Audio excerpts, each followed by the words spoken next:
So I was recording some of my tracks for my Christmas album this year because I want to finally actually do one. And I am planning on doing a cover of Happy Christmas, War is Over by John Lennon, and I decided I was going to go ahead and look up the official music video for it because I thought, oh, maybe this will give me some inspiration on the tone which I can set with the way I sing it. Bad move.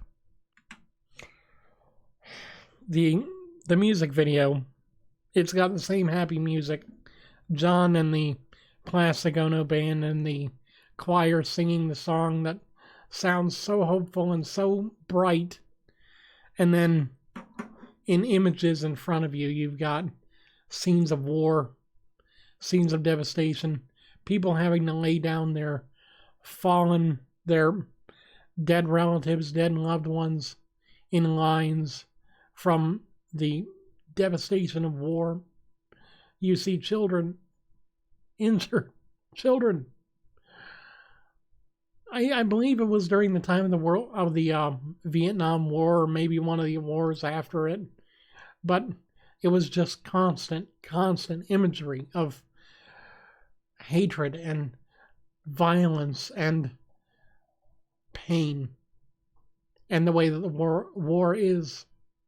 And halfway through the song, it says, "War is over if you want it," and yet the war still continues. The imagery still goes on. This is 38 years later. This is 38 years after the publication of that song and shortly after the music video. This is 38 years and we're still just the same way as we were all those years ago. We're still hateful.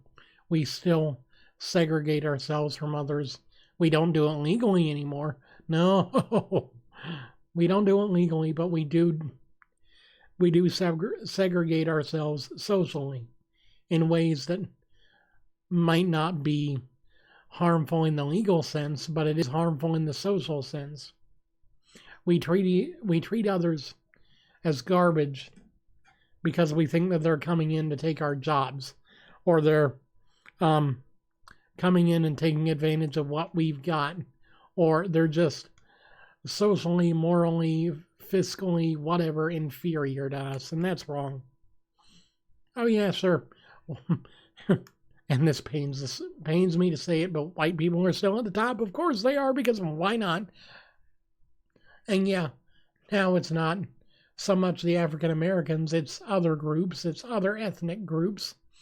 It's Arabs, it's Mexicans, it's Central and South Americans.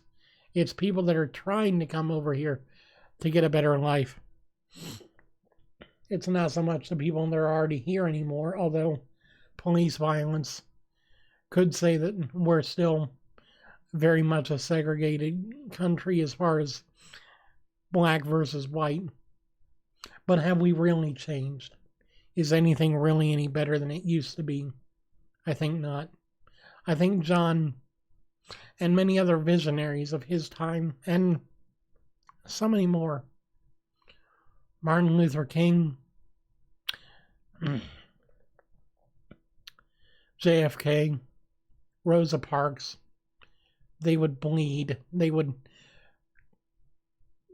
weep to see the way that we treat others now, to see the way that things are going now. We've got technology that can send a message halfway across the world like that. We've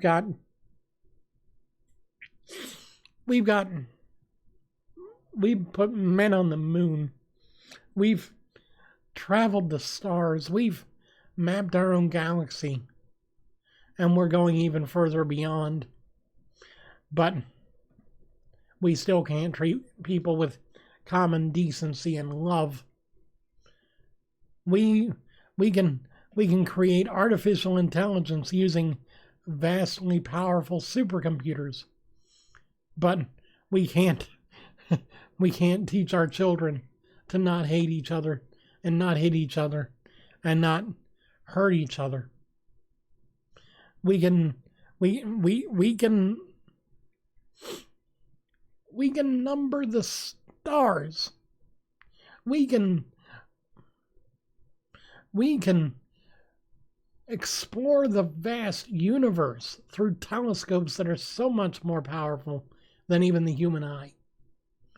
And yet we still do not love one another. What does that tell you? Really, what does that tell you? Are we really that so far advanced if we still cannot treat each other with decency, with kindness, with humility, and with a modicum of care? A modicum. Just a small amount. It doesn't take a lot. It really doesn't. And yet we don't treat each other right. We never have.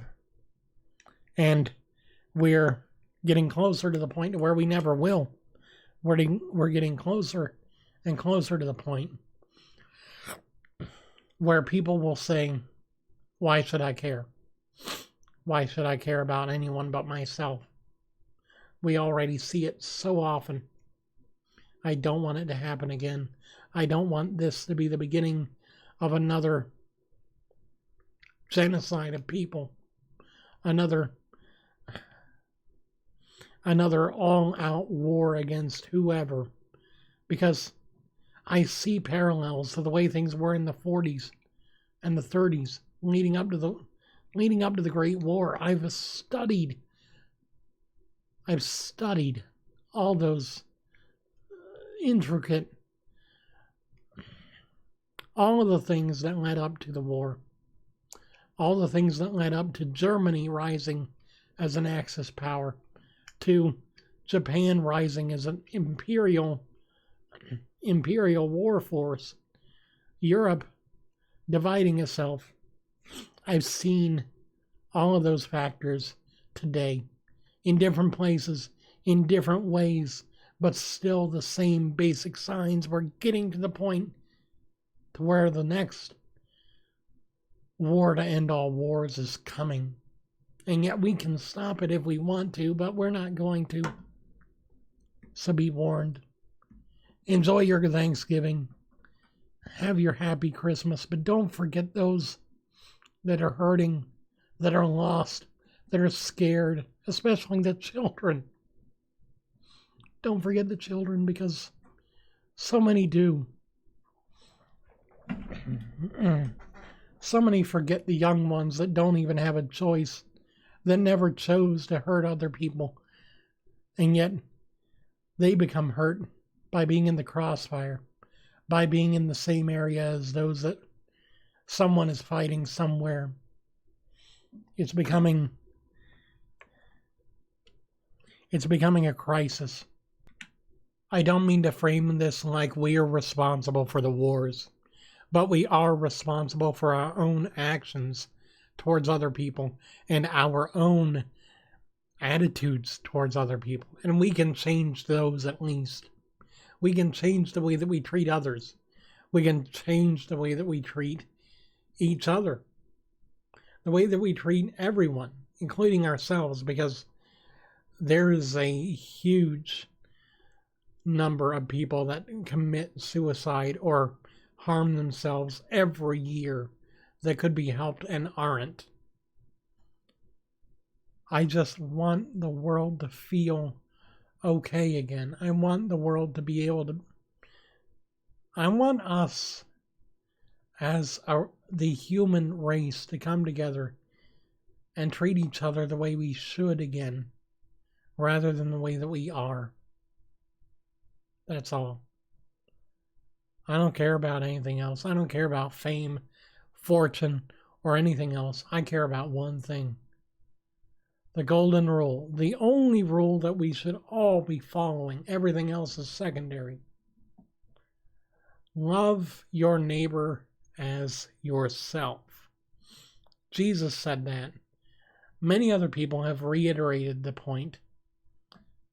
Please do not forget this particular rule. Live it. as if it's the only law that you're under. And you will help make your corner of the world a better place. Thank you so much for watching. I know it might have been hard for you. It's hard for me. Thank you, though, so much for being here and for supporting me and for supporting each other. Please, if you need to reach out, if you need help, comment in the comments section. I'm sure many people would be willing to reach out to you. I would be willing, and many others of my fans are kind enough that I feel they would be willing as well. Don't stay silent, and don't feel like you have to bear the weight of whatever you're going through alone. We're supposed to care for one another. Let's try and do that and exemplify that trait tonight. Thank you so much. Have a wonderful night.